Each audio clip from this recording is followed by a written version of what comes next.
Good morning, everyone, and welcome to what promises to be another very busy CPD webinar. This time, it's all about how to assess if an existing home has adequate ventilation.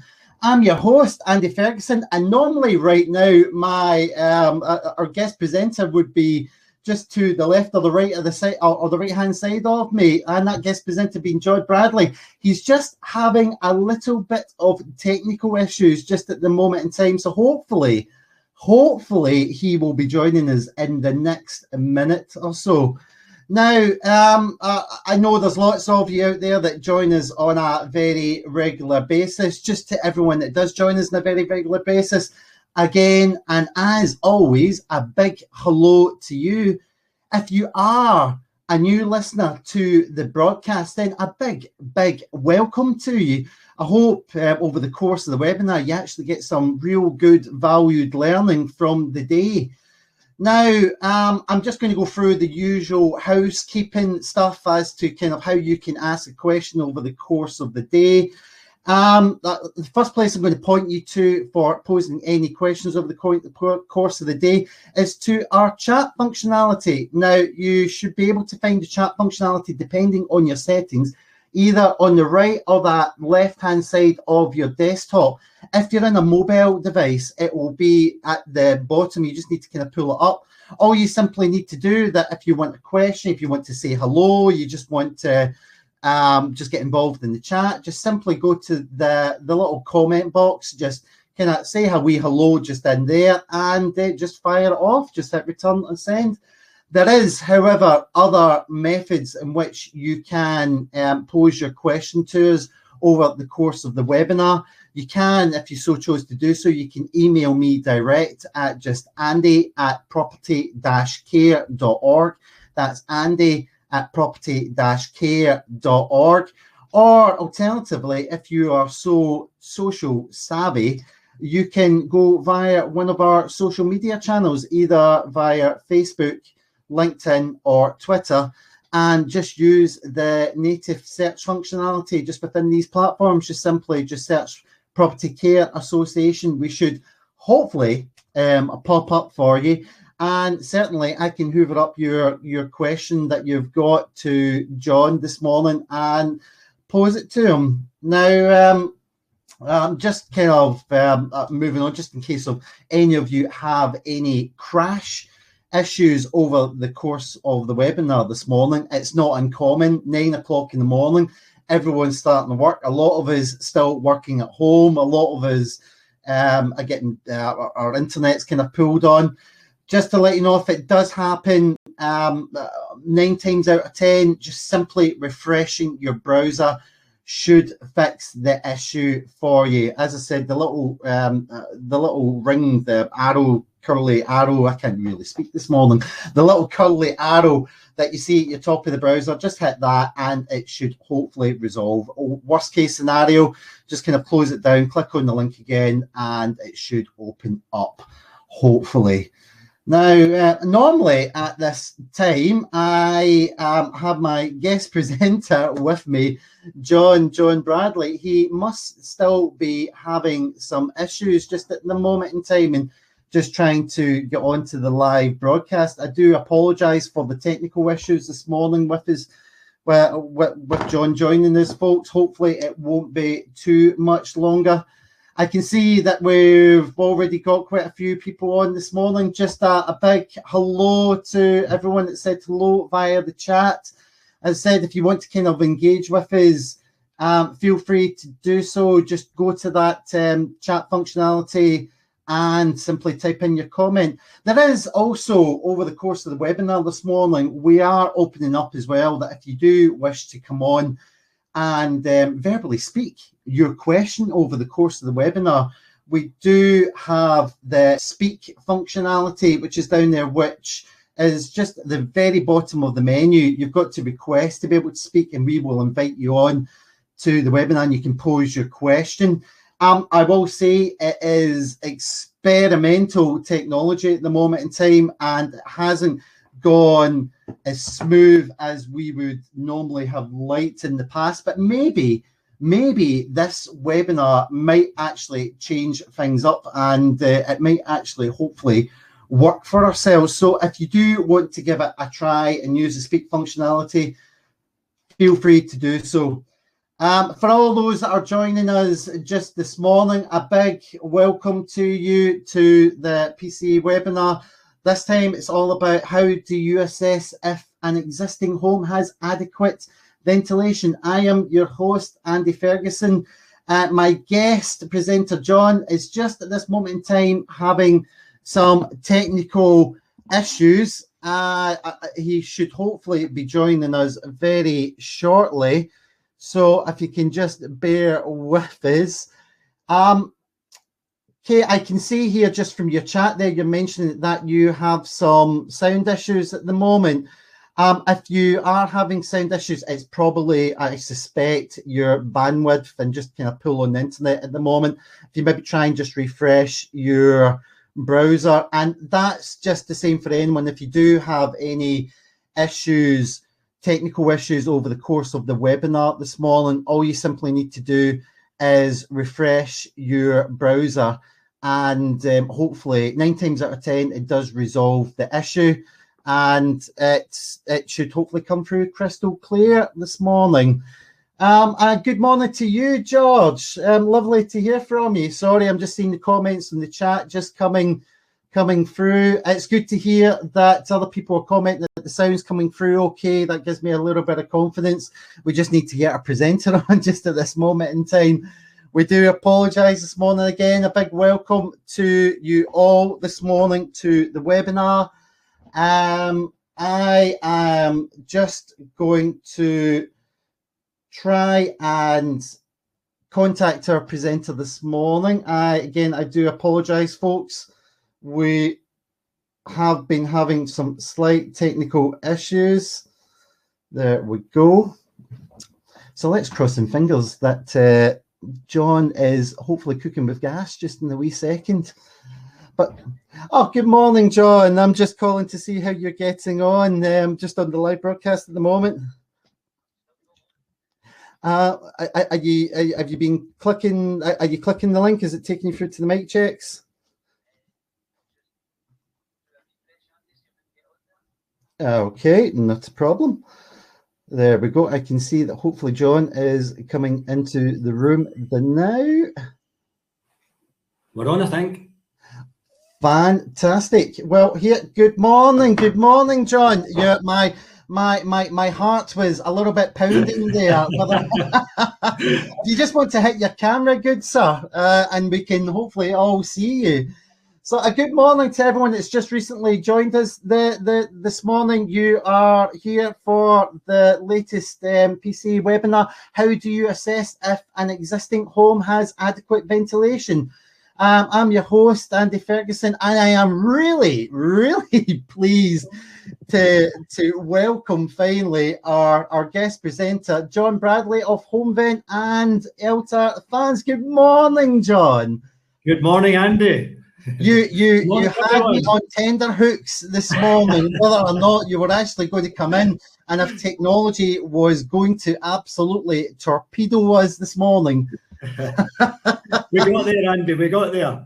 We certainly did. And I have to say, it's not often I actually get to hear a similar voice from my neck of the woods, from the west of Scotland neck of the woods. I mean, I think we were only 10 years of a difference, we potentially could have been neighbours. I've been fine-tuning my accent again since speaking to you the last couple of days. Yeah. Well, you now live down at the one of the most beautiful parts of the UK, down in Bonnie, Wales now these days, don't you? Down in South Wales, just outside Cardiff. Yeah, great place to live down here. Yeah, it is a beautiful neck of the woods. I remember many times as a boy going down there in the holidays in the caravan and exploring all round about. It is a lovely area of the UK.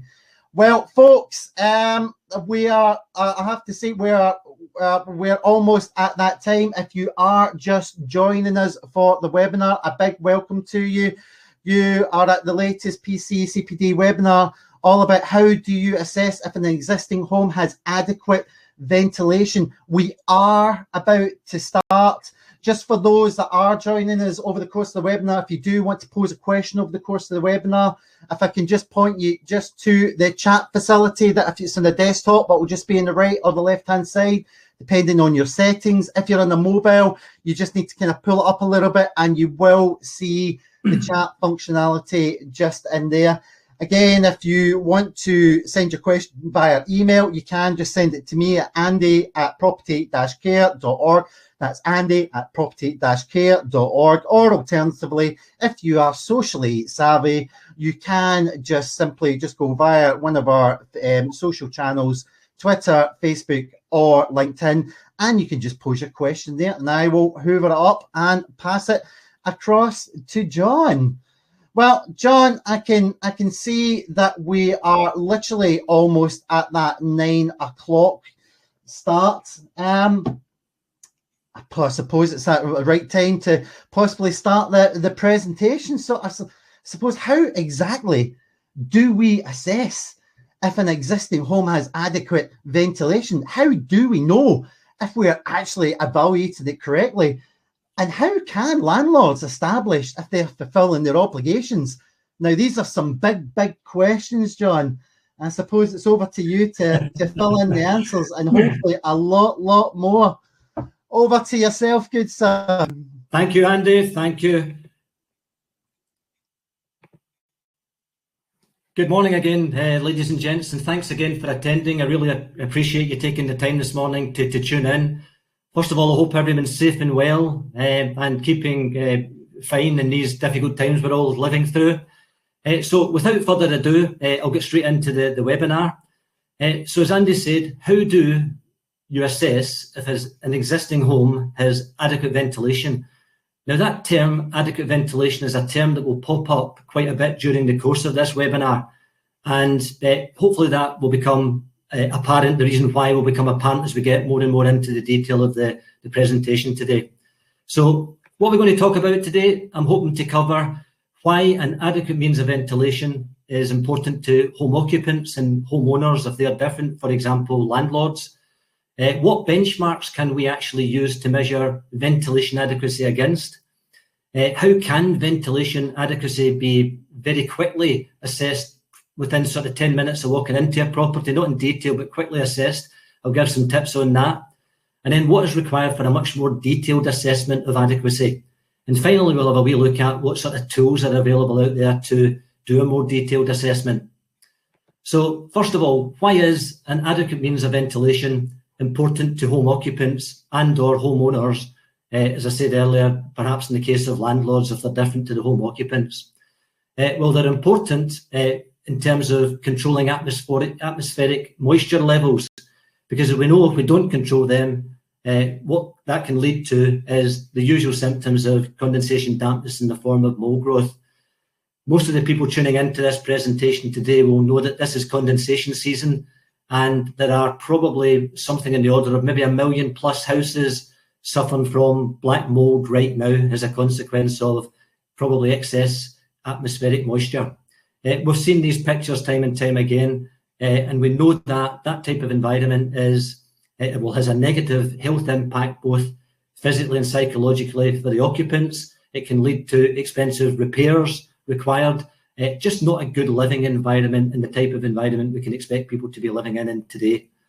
It's also important because it helps control other indoor pollutants, because we sometimes forget there are much more indoor pollutants other than excessive moisture.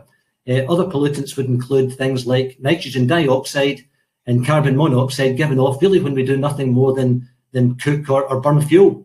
And those can lead to respiratory problems, and even in the case of carbon monoxide can even lead to death. Then there's perhaps one of the most ignored ones, but volatile organic compounds, or as the acronym we become more familiar with, VOCs. And they come off things like just day-to-day kind of products that we use. So say, for example, deodorants, hairsprays, not in my case hairspray, but hairspray, nail varnish remover, perfumes, aftershaves, even our household cleaning products. VOCs come off of them, even things like scented candles, and even things like foam mattresses and pillows, the off gases of the volatile organic compounds. And you'll see that in controlling the levels of VOCs is really important in terms of the overall ventilation adequacy assessment. Also, in terms of providing adequate ventilation, it's important to landlords. Why is it important? Because it relates to their legal obligations. What do I mean by the legal obligations? I mean, in particular, the Home Fitness for Human Habitation Act. And that Habitation Act lays down some criteria that has to be complied with to create a home that is fit for human habitation. And one of the ones, this is guidance incidentally straight off the government's website for landlords, and it states in there that one of the criteria is they use the term not enough ventilation, which is the same as inadequate ventilation.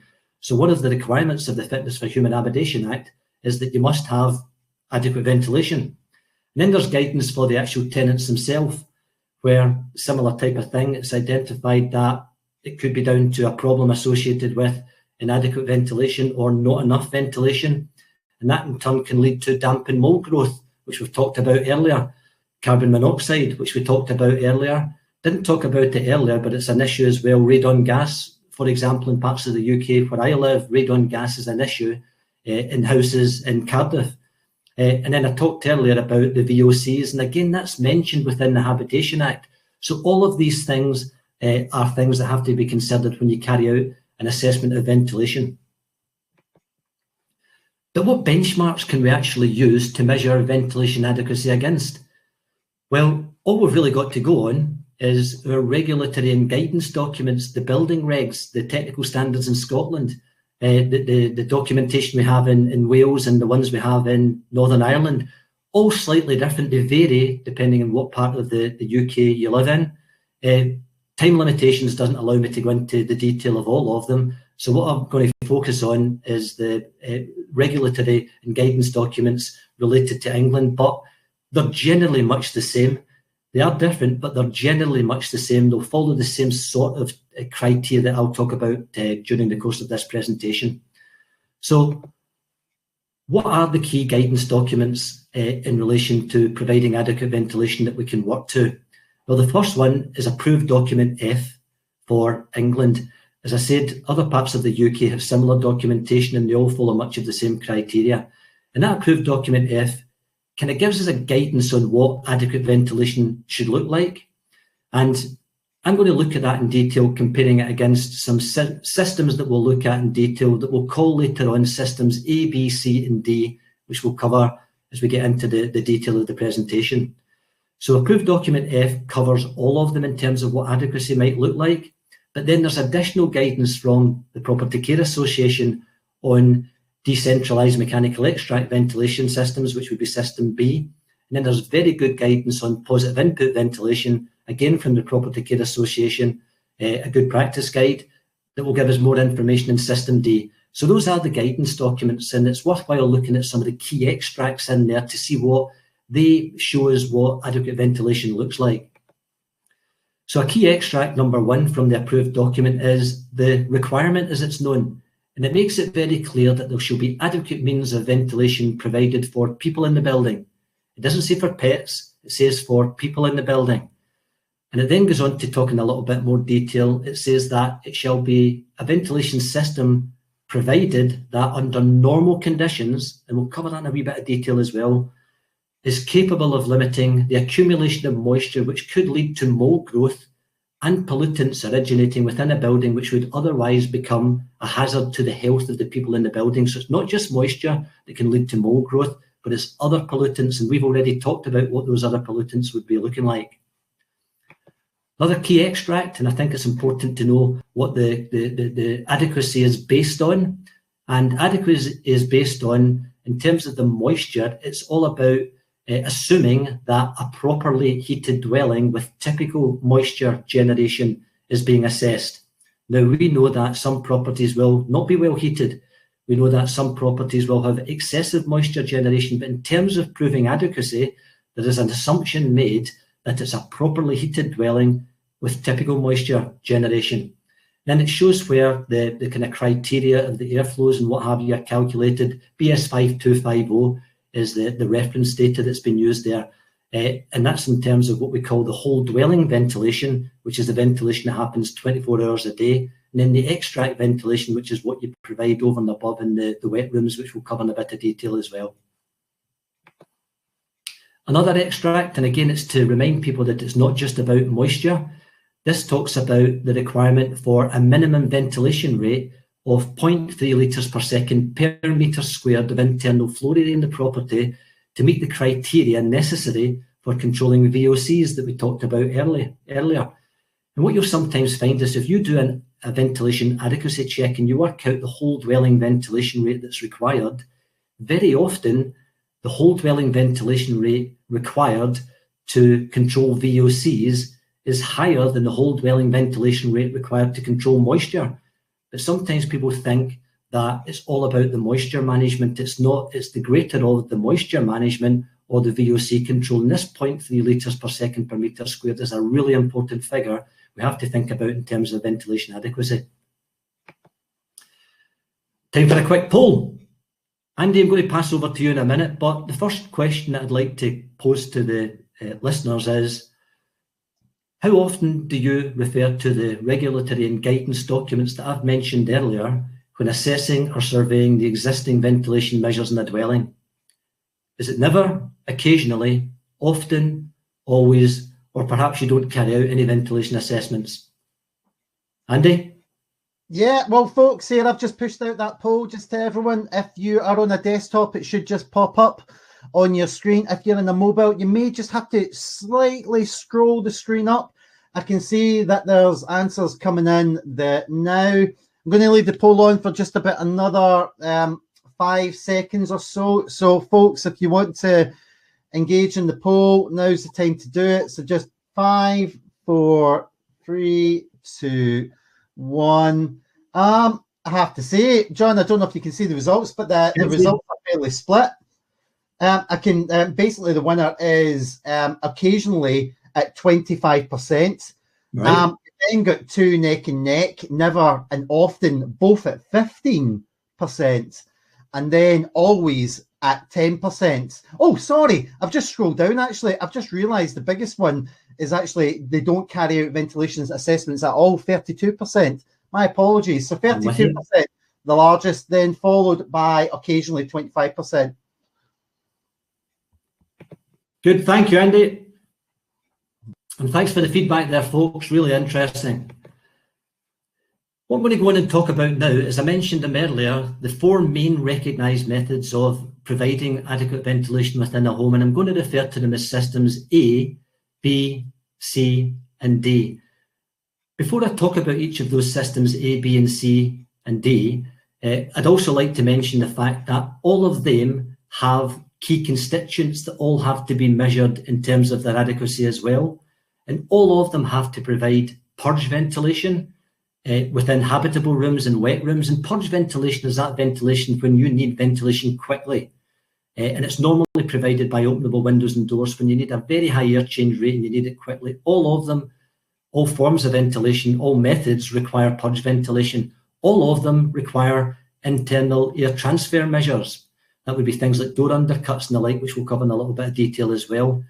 Then all of them require a whole dwelling ventilation, both in terms of a total airflow and in terms of how that whole dwelling ventilation air is distributed throughout the property. And I'll make the point here that that whole dwelling ventilation rate and how it's distributed is, in my view, the most important way that you can prove and contribute towards adequate ventilation. And perhaps when I explain a bit later on, you'll understand why my opinion is that. And then finally, you've got to have extract ventilation measures within wet rooms as well. So taking each of these in turn a little bit, there's a few common ones to each of the methods. And the first common one, as I've talked about earlier, which is purge ventilation. Purge ventilation, you have to assess it in terms of the openable areas of windows and doors to outside. And you would have to do an assessment. You would have to measure them. And you would have to take into account the angle of opening, because you're allowed to make certain assumptions depending on the angle of opening of the window and door. And generally speaking, in rooms, you're looking to get about 1/20th of the floor area as an openable window or door. And there's all sorts of rules and regulations that you have to follow depending on whether a room has an external wall or has no window or door to the outside. And then you've got to, if you can't do that, you've got to consider mechanical extract ventilation at the rate of 4 air changes an hour, which is an incredibly high ventilation rate, but it's within the ventilation regs as what you must provide to provide that contribution towards overall adequate ventilation. So you would have to go around and take those detailed measurements of all of those purge ventilation measures to do a proper assessment. The next common denominator, if you like, within all of the ventilation systems we'll talk about is internal air transfer measures. And that's normally achieved by undercuts and doors. The typical undercut you'd be looking for would be a 10mm clear undercut on an internal door, 760mm wide. So that's 7,600mm squared undercut to get the ventilation through the rest of the property through a closed door.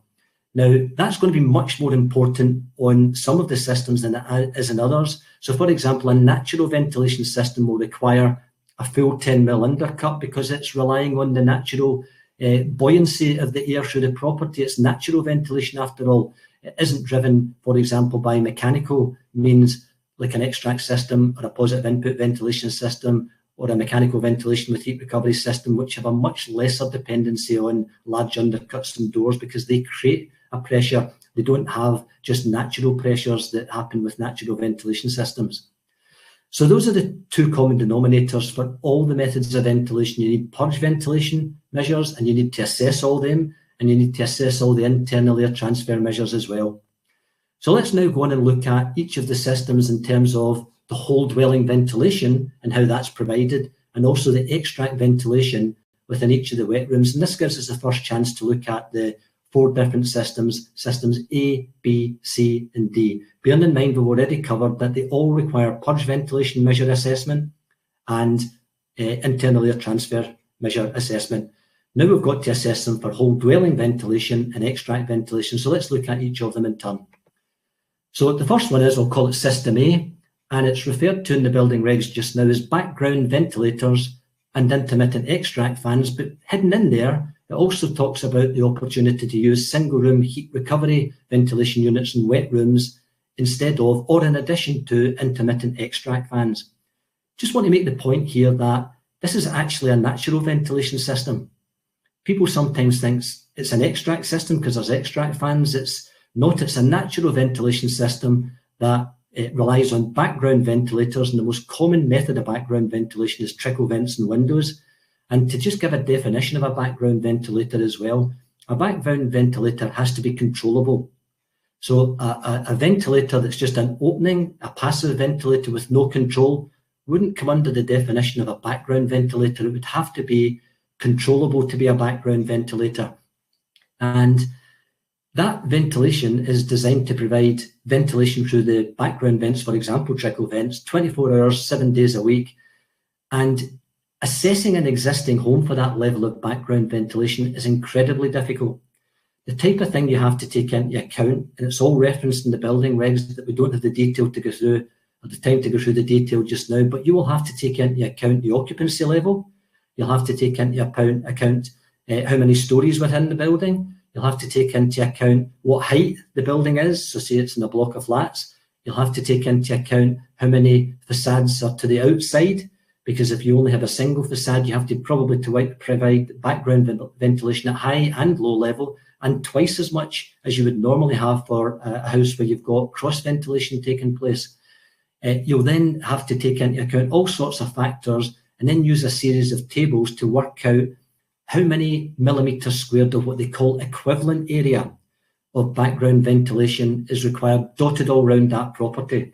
And then you'll have to make sure and assess that each individual room has its own share of that overall equivalent area of background ventilation. Now, that equivalent area is an interesting term.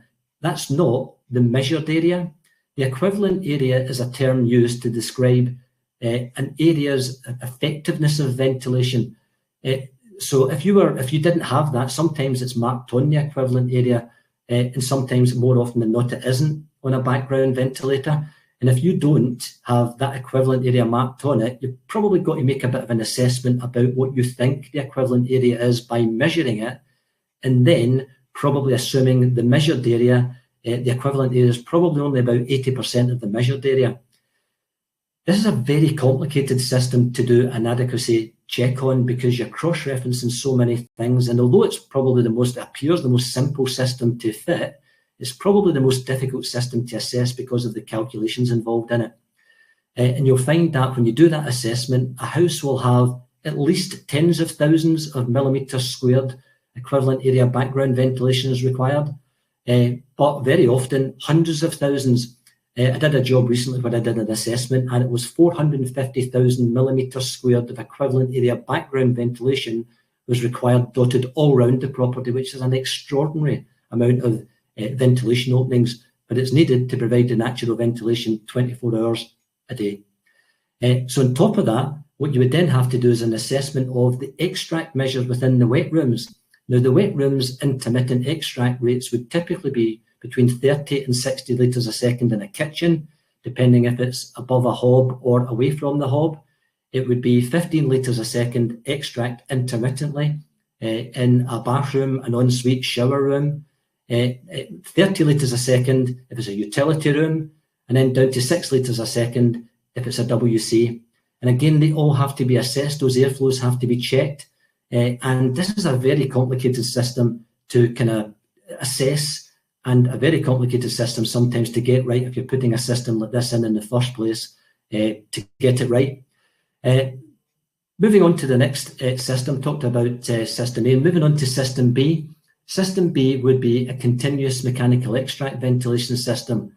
And that would be made up of either a centralized unit, where that unit would be ducted down to each of the wet rooms, where it would provide continuous extraction from the wet rooms, or it would be individual wet room extract fans, or it could be a combination of both, but in essence, the system is continuously extracting from the wet rooms, with the make-up air being drawn in through either the building fabric itself or through background ventilators fitted within the rooms that don't have extract points. This is a pretty straightforward calculation, but the important thing here is to make sure that the overall ventilation rate, which would be based on occupancy level or the 0.3 litres per second per metre squared floor area calculation for the VOCs. And as I said earlier on, very often you'll find that the latter is the dominant factor in terms of the whole dwelling ventilation rate.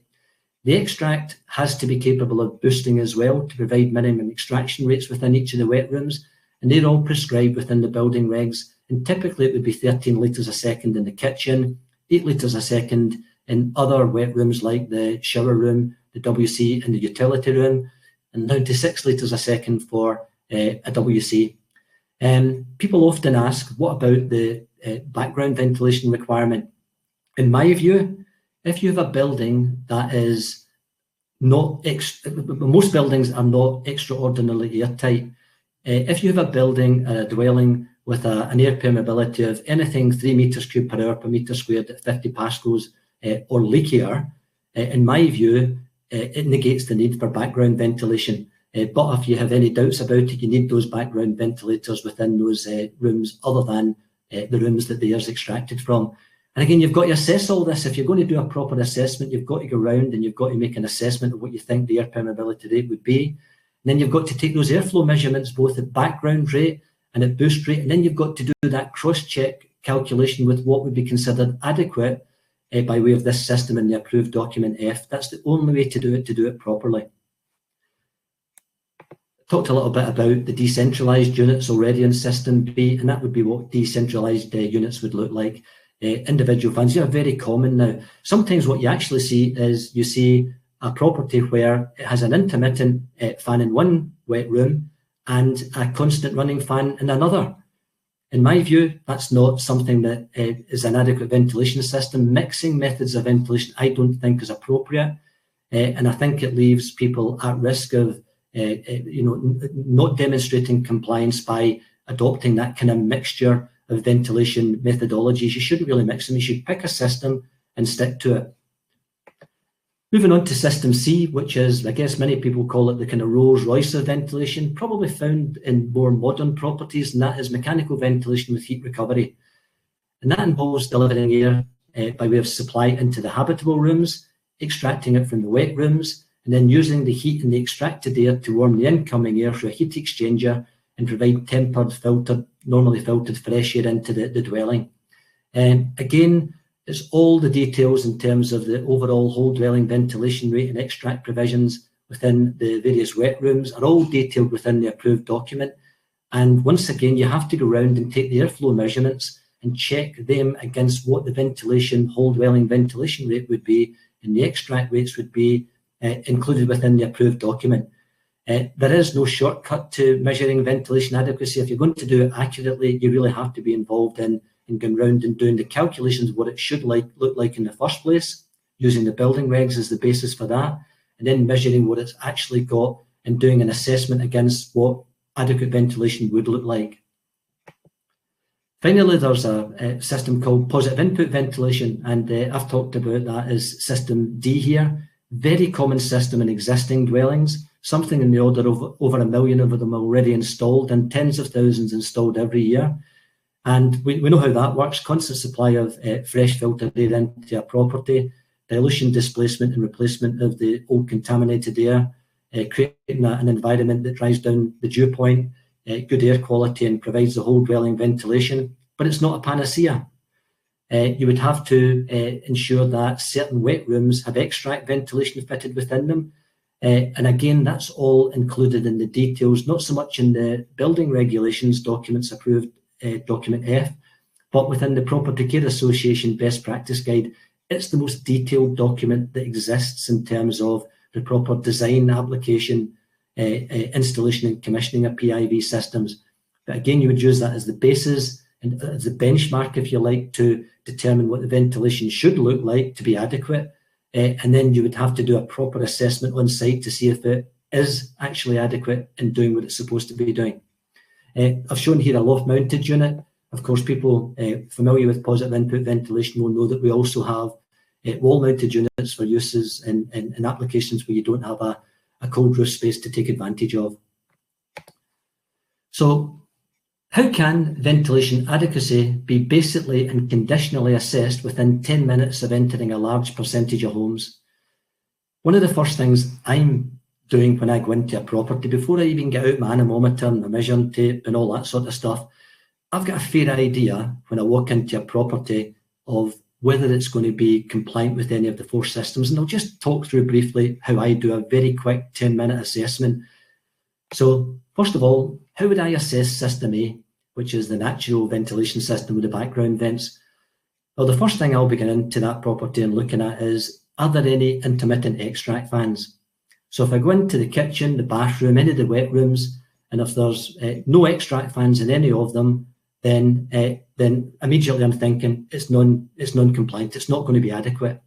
If I find that, yes, there are intermittent extract fans in the wet rooms where they should be, the next thing I'm going to look at is all around that house to see if there's lots and lots of background ventilators like trickle vents.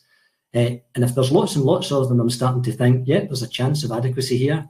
But see if I find that there's some rooms and external walls with none, then I'm thinking, I already know it's not going to be something I'm ever going to be able to say is an adequate ventilation in terms of system A. So that's where a kind of quick look around without even kind of getting into any detail about it. If I then look at a constant extract system, I'm first of all going into the wet rooms to see if there's continuous mechanical extract ventilation in all of them. And again, if I don't see that, if I see it just in one and not in another, then I'm immediately thinking this is not going to comply with system B, continuous mechanical extract. I don't really in a kind of a normal property that I don't think is extraordinarily airtight.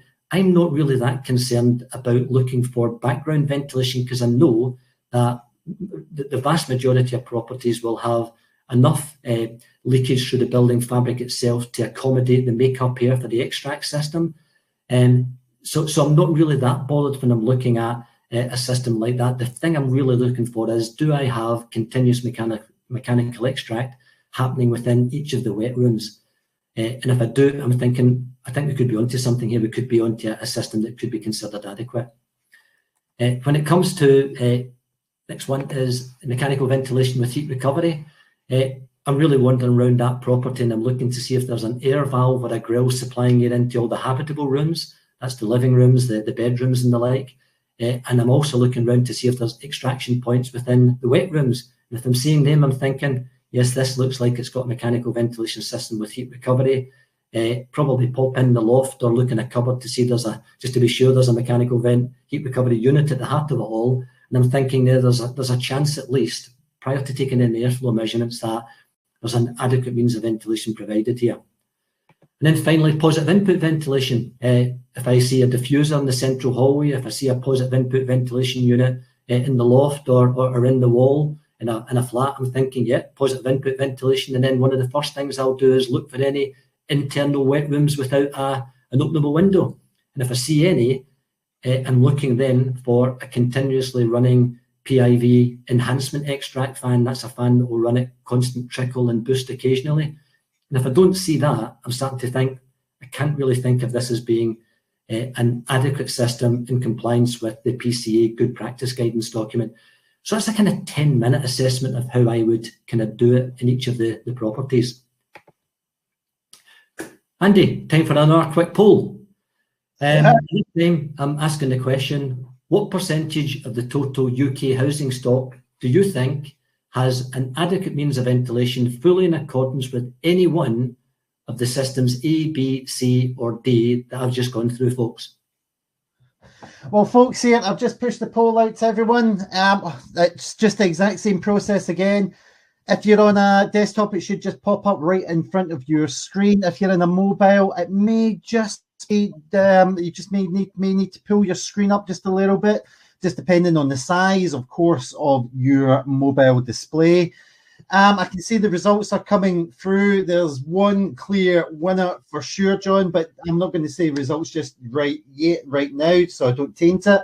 Right, guys, I'm just going to give it another 5 seconds. So if you want to take part in the poll, please do. So just 5, 4, 3, 2, 1. And I'm just ending the poll now. But yeah, there seems to be, the winner certainly is less than 25%, John, followed by 25 to 49%. So it's 47% and 41% equivalent, and the rest are just pretty much non-existent.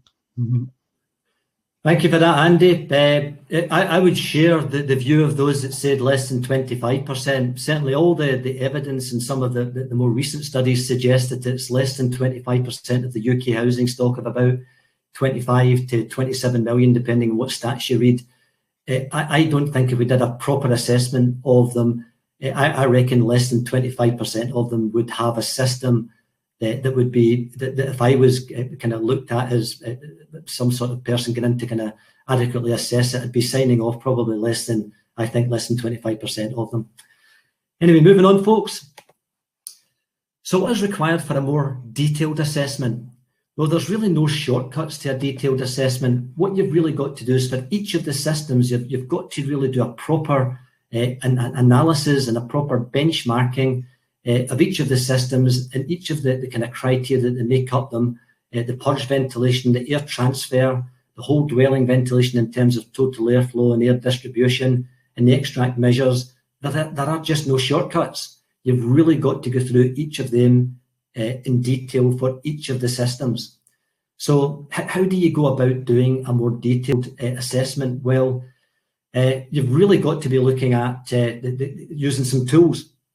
So what are the tools that we're kind of looking at here? Well, the first thing you've got to arm yourself is the tool of knowledge, really. You've got to really get a real detailed understanding of what the approved documents are. You've got to get, in the case of positive input ventilation, I would encourage anyone to kind of read up and understand fully the positive input ventilation guidance document produced by the Property Care Association. I'd also suggest that you read and understand the Property Care Association Decentralized MEV good practice guide as well. It's got great information there about how you would assess and measure if a system is adequate or not, because there are no shortcuts to it. You really have to learn this stuff and understand how to use it and do the calculation within the approved documents and the various guidance documents. Just no shortcuts, folk. One of the things you may want to consider is, and I'm promoting the PCA Residential Ventilation Masterclass here, is we have a one-day course in the PCA that covers a lot more of the detail than I'm able to cover in this 1 hour presentation in terms of those regulatory guidance documents. And I would encourage anyone that's not been on it to go on it. I think it's a good one-day course that will give you a good understanding of the approved documents and what the obligations are and what adequacy looks like in a lot more detail than I'm able to do within this short sort of 45-minute presentation. So as a minimum, I would suggest you get that level of knowledge. And then what you're going to have to arm yourself with is, if you want to do a proper assessment, is the kind of tools to do the job, in the sense of the kind of hardware. You're going to have measuring devices to measure the property size, tape measure to measure background ventilators and trickle vents and the like, an airflow measuring device or devices. Depends on how much you want to spend. The more you spend, the more accuracy you get. You're going to have to learn the protocols that go with measuring each of the airflow measuring devices. Incidentally, we cover some of those protocols in the Residential Ventilation Masterclass. You're going to need a good calculator and lots of paper and lots of time if you're going to do it longhand as well, trying to first of all work out what the adequacy should look like in a property using the approved documents. That will take quite a bit of time and effort, and it's sometimes prone to a little bit of inaccuracy. If you get one figure wrong, one calculation wrong, it can lead to a wrong result, as you know. And there's no shortcuts. The only way you can do it in detail is to kind of really spend time on it. So those are some of the tools. As a minimum, if you're going to get into ventilation assessment, you've really got to be kind of looking at getting, as an absolute minimum, that tool of knowledge, perhaps the Residential Ventilation Masterclass. You'll need to get all the tools to do a proper assessment. Going around in a visual check and having a look and an idea, that's just not going to be good enough to do a proper detailed assessment. Another kind of tool, and I use the kind of the words in inverted commas, is the tool of the game changer that was launched not that long ago by the Property Care Association, and people will remember Paula at the PCA regarding the Building Moisture Index, which is just a phenomenal tool. There is really nothing like it. And that tool is, as people know, is a tool that's great if you want to get a detailed assessment of either the balance or imbalance of the moisture within a dwelling. And as you know, the way the tool works is it's basically involving setting data loggers that will measure ambient temperature, both internally and externally in the property, relative humidity levels, and surface temperatures as well, over a period of about a couple of weeks. That information is then fed in to the BMI index tool, and all the algorithms going on behind the scenes then produce some excellent outputs that you can see a couple of them here, a couple of examples from some of the PCA members who have done some of the work already.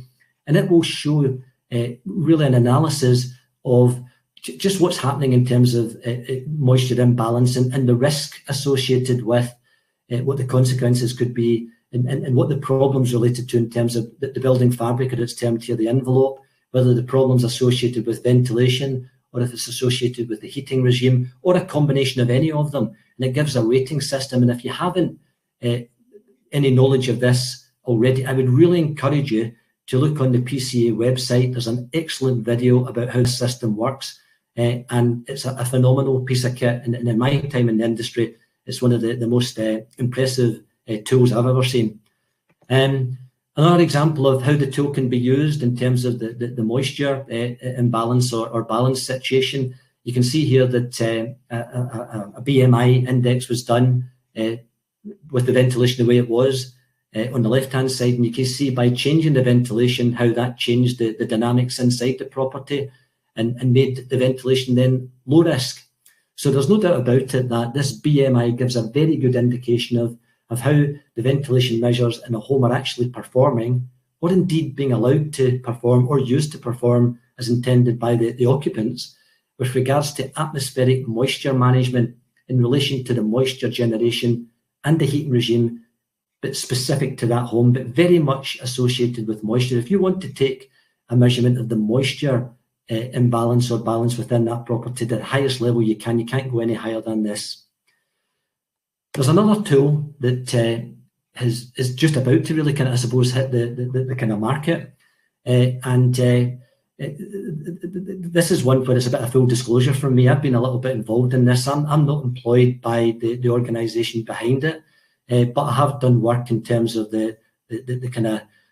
I was employed basically as a consultant to kind of help in some of the calculations and algorithms behind it. And it's a thing called a ventilation MOT. And it's done by an organisation called the Damp Alliance. And what that really what that does is it's a ventilation MOT that is an objective insteed of a subjective assessment of the ventilation in a home carried out by fully trained assessors cum surveyors, fully trained by the Damp Alliance itself. And that is a system that involves the trained assessor going round the property room by room and entering data and measurements into an app, normally by way of maybe an iPhone or an iPad, taking measurements and entering that data, really going from room to room, probably take about 45 minutes to do an assessment. And it will involve things like measuring background ventilators, openings, door undercuts, airflow measuring, and that will all be entered into, as I said, an app. And that app will be generate various questions for the assessor to go through room to room. And then behind the scenes, there are thousands of algorithms that will be done. And what that will then do is it will assume what the building regulations assumes, and that's a properly heated dwelling with typical moisture generation. And then what it will do is actually provide a scoring methodology. All the calculations are done behind the scenes automatically, and it will score each of the 4 systems. It will produce a score for all systems A, B, C, and D, and then give sub-scores for purge ventilation, air transfer, whole dwelling ventilation, and extract ventilation within each of those, and then give an overall score of adequate or inadequate. So it's in my view, it's another incredible system. There's nothing like it at all in the market that I'm aware of that would produce an objective analysis like the ventilation MOT will do. And you can see an example of the type of output here on the screen that you can see in terms of a ventilation MOT. And you can see that in this particular property, they've looked at system A, and it's an inadequate system. It's got plenty of whole dwelling ventilation through background ventilators, but no extract fans. And that's where it kind of falls down. You can see that the purge ventilation measures in the habitable rooms are reasonable. The purge vent measures in the wet rooms are pretty reasonable. Internal air transfer is good, but where it falls down is the extract ventilation measures. And again, this is another tool that's available, that's going to be coming soon, that's going to be available for people to have a look at. Another incredible tool. So in terms of all those tools, what would I be doing if I was looking at assessing ventilation? Well, as a minimum, at the bottom there, I've shown the residential ventilation masterclass. I would encourage anyone, if you want to learn, I think, the minimum in terms of doing a ventilation assessment, if you want to do it the longhand way, the long calculation way, that will give you a good knowledge to be able to do that, to do it in a detailed way as well. If you want to take it to a stage above that, I would think very seriously about this ventilation MOT and going through the training and what have you, the assessment training and all that as well for the ventilation MOT, because it takes it to kind of another level in terms of the overall measurement of adequacy, makes it much more objective instead of subjective, very fast. It's a kind of certified type of process. And then finally, if you really want to kind of dig down and look into the moisture imbalance or balance, then on top of that, you could do it at the same time as you're going in to do the assessment of the ventilation MOT or the basic assessment. And you could do that at the same time as you're going in. You could put the data loggers in and collect them 2 weeks later. And really, if you do all 3 of them, then you're really arming yourself with every bit of information you'll need to do the most detailed assessment you could ever do in terms of adequate ventilation. So that's me kind of covered what I was expecting to cover. So I hope I've covered a little bit why adequate means of ventilation is important to home occupants and homeowners. I hope I've given at least an overview of the benchmarks that we can use to measure ventilation adequacy. I hope I've given a little bit of an idea of how I go about quickly assessing if I think a home's got adequate ventilation when I walk into it. Giving you a little bit of a flavour of what's required for a more detailed assessment, and showing you some of the tools that are available now and coming in terms of doing that more detailed assessment. And all it remains for me to kind of say is thank you for tuning in. I hope you found it quite interesting and informative. So thank you, and over to you again, Andy. Well, many thanks, John, for that presentation. I have to say, the poll results were quite interesting. I mean, the first poll was seen very diluted. I was really pleased, though, in terms of the second poll. It was nice to see the audience recognise the lack of adequate ventilation there is within our housing stock up and down the country. And I think when you add in the 2 percentages together, it's just the better part of just under 70%. So a big well done just to everyone on the call. You have as well given me plenty of ammo now in terms of VOCs, and my wife driving me daft with all the scented candles in our house. So I'll just be using that as ammo, and I'm sure that will go down like a lead balloon. Folks, moving on to questions. Many thanks for all those that have been sending in the questions, both via email and as well as via the chat. I'm just going to get right into it, John. I will tell you this: the audience has certainly fired a few tricky ones over to you, so I'll try and be gentle. But I'm going to start with the email ones firstly. So I'm going to start with Callum Stewart. Now, Callum's actually touching on the home fitness for I can't even say the word fitness for habitation act, where he's asking what are the main differences towards the regulation between England, Scotland, and Northern Ireland with regards to this act. Now, I appreciate that the act is only relevant to England, really, but just what are the top differences between Scotland and Ireland compared to that act? Not really any, I don't think, Andy. I think there's an obligation on landlords to make sure that the properties they provide have got adequate ventilation, or sometimes the Habitation Act, which I think also covers Wales as well, incidentally. They use the term enough ventilation, which is another word for adequate. Now, what does enough look like? What does adequate look like? It's really clear that our building regulations are all pretty much homogenous throughout the UK. They all talk about this means of adequate ventilation. And adequate, as I said, is another word for enough. So it gives us what adequate looks like. And then if you provide what adequate looks like by way of regulation, I think you'd be hard pressed to have a claim against you if you provided what adequate looked like in a property. I think you'd be pretty sure about showing that you're complying with your Homes Fitness for Habitation Act if you provide what's considered adequate, because that would be considered enough. No, I hear you. Well, moving on. Next question's orientated around air purging. Now, there was actually quite a few comments on this via the chat, so I'm trying to group the comments together for the one question. But I mean, starting off, the big debates around the gaps at the door. Simon Delaney mentions that 10 mil under the doors for purging. He's suggesting that only 5 mil is suggested towards fire doors. Is there a conflict here in terms of building regs? But Gareth Melling has then also moved on to mention about the social housing with the 10 mil under the gaps, and it doesn't seem to matter what you do. Tenants just naturally try and block those gaps off. So, I mean, it doesn't matter how much you tell them. But also, Mbain Patel has also mentioned as well that Adequacy actually only recommend 4 mil of a gap for underneath the doors for when installing continuous fans. I suppose what my question is to you then, based on these comments, are what are your thoughts towards what a gap should be, and what do the regs actually tell us? Right, it's a great question, right? It's probably a long answer, but I'll give it a kind of quick one, right? What the regs say is that you should have 7,600 millimetre square clearance. So a typical standard 760 wide door would be a 10 mil undercut.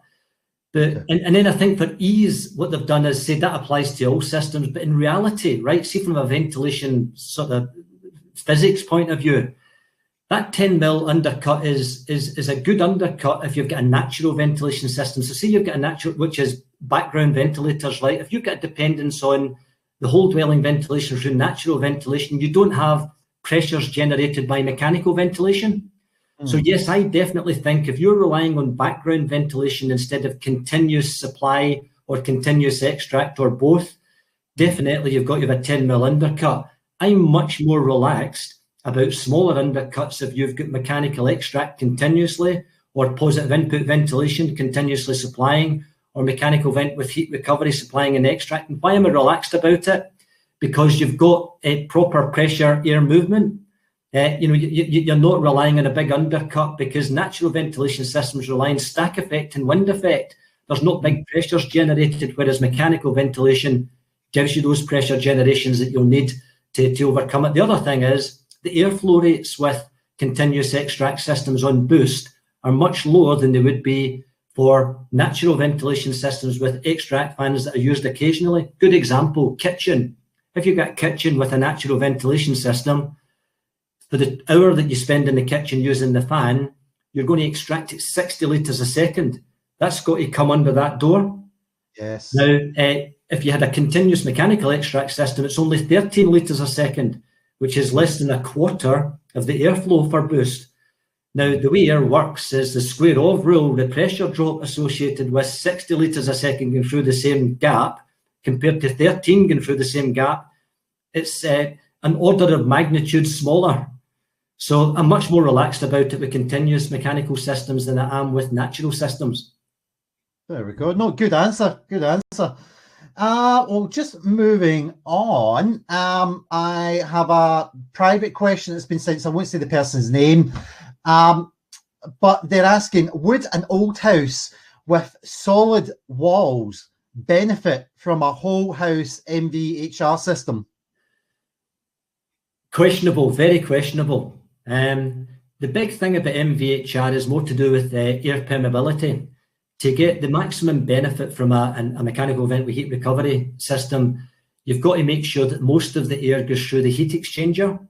So say, for example, you've got a building with a higher level, what they call it air permeability, leakiness, then a lot of the ventilation air will just happen through the building fabric itself, which means that the amount to create the overall ventilation rate you'll pass through the mechanical vent with heat recovery could be a small proportion of that. So I would think that in existing homes, it would not be, I don't think it'd be, you wouldn't get any financial return in most of them. So I think there are better value systems that could be put into a property that's less airtight and perhaps less thermally efficient. Okay. Well, moving on, and I'm going to kind of hit you kind of fast and furious here, because I will say that there's quite a few questions still to kind of answer. So if best as possible, if you can try and keep the answers short, that would be fabulous, John. I know it's quite difficult to do that, but if you can, that would be great. Next question comes from Ian Cole. Ian's asking, what systems should be avoided where insulation and vapor barriers are present?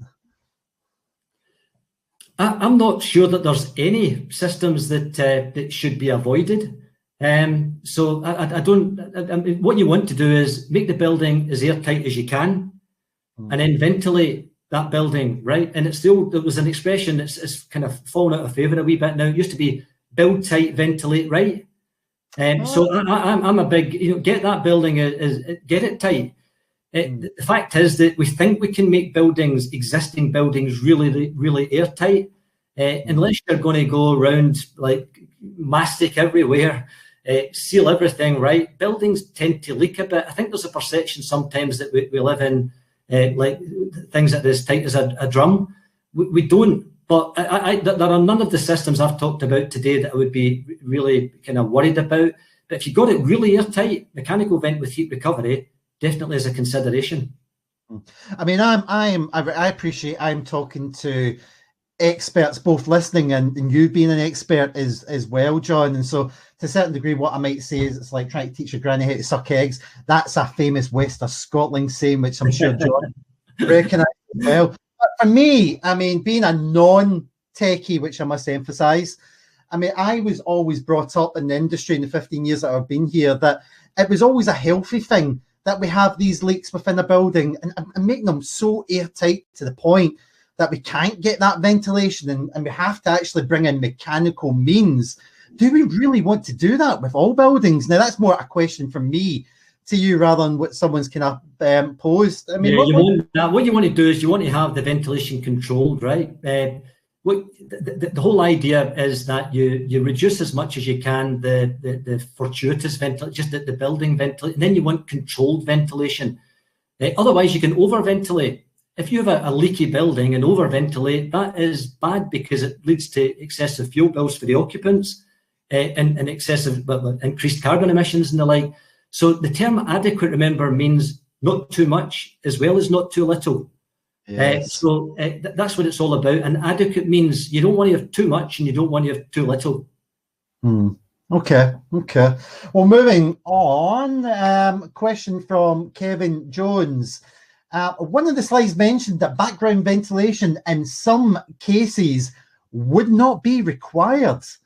What are your thoughts on the consultation that is currently live for Part F that states that all replacement windows must have background ventilators? It's a good question. I can understand why they put them in, because you play safe by putting them in, don't you? Because you don't know what method of ventilation that you're going to fit that go with those background vents. So I guess putting them in plays safe. Fact is that we might find that we put them in, and in my experience, very often people just shut them anyway. Which is the same as not having them there in the first place. And if they shut them with things like continuous mechanical extract or positive input ventilation, unless again that building was extraordinarily airtight, would I be concerned about those background vents being closed? No, I just wouldn't be in most buildings. But if they're put in with the intention of making that building a naturally ventilated building with intermittent extract fans, you will definitely need them, and you'll have to expect the occupants to leave them open in the middle of winter as well, because that's the issue with background vents like trickle vents. There's an expectation that during winter people will open them, and that can be quite a difficult thing to explain to people. That so just to get this right, when you double glazed windows, they're designed to keep the heat in. You're going to put a slot in it you expect me to open during the period of the year that you expect me to keep the heat in. It's quite a complicated message for people to understand. But that's the reality of how the ventilation regs are drawn up, if you like, in terms of the natural ventilation systems like that. Yeah, it's almost a catch-22, isn't it? Get these lovely new windows put in that help seal the air. Oh, but by the way, make sure you keep the vents open. It's the regs are.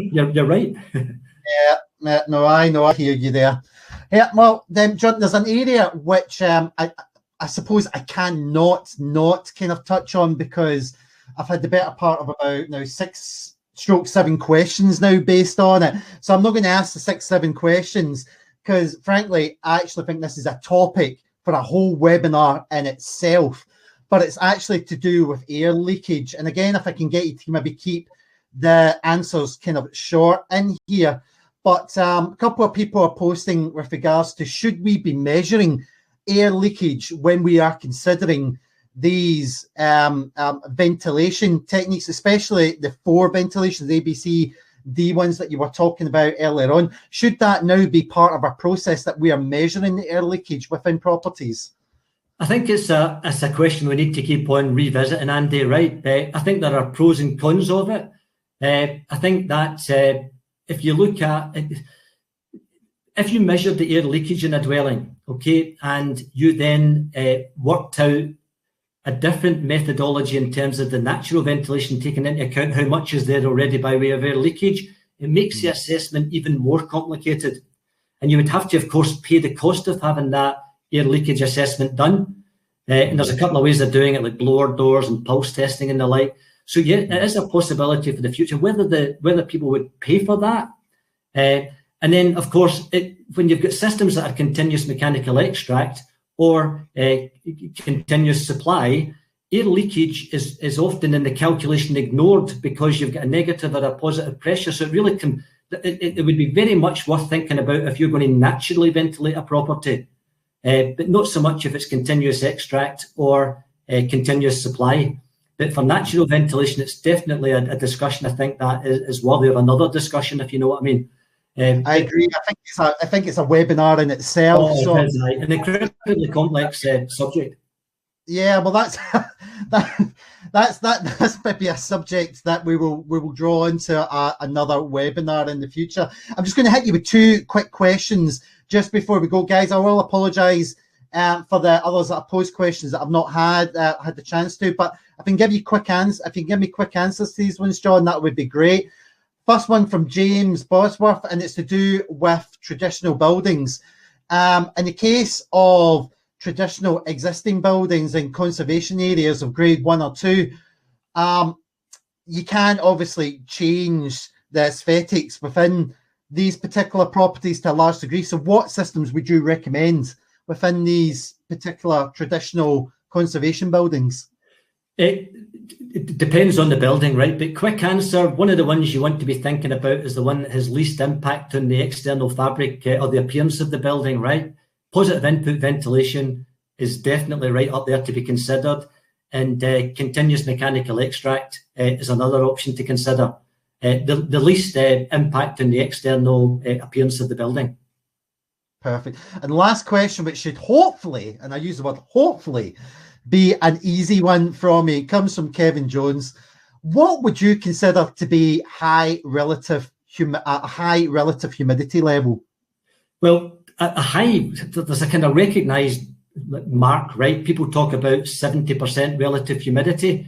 But to be honest with you, Andy, I think sometimes we get hung up in this term relative humidity. I'm much more into kind of moisture content, vapor pressure, which a lot of the people watching this will understand. But if you were asking for a quick figure, 70% and above relative humidity would be a kind of the area of concern, if you like. Yeah, that's the sort of figure I would have in my head as well. Well, here, folks, again, if we haven't had a chance to answer your question, I will pass them over to John. I can't promise John will be able to get back to you. I know he's an extremely, extremely busy man, but if he can get back to you, fabulous. Andy, can I make one point here? Right, I should have mentioned it during the presentation. If anyone's interested in the BMI tool or the ventilation MOT or the residential ventilation masterclass, just inquire via Andy there, please, at the contact details we've got at the end. Yes, no, good point. Well, I'm going to touch on that in just a wee second, John. So you've stolen my thunder. Oh, sorry about that. That's right.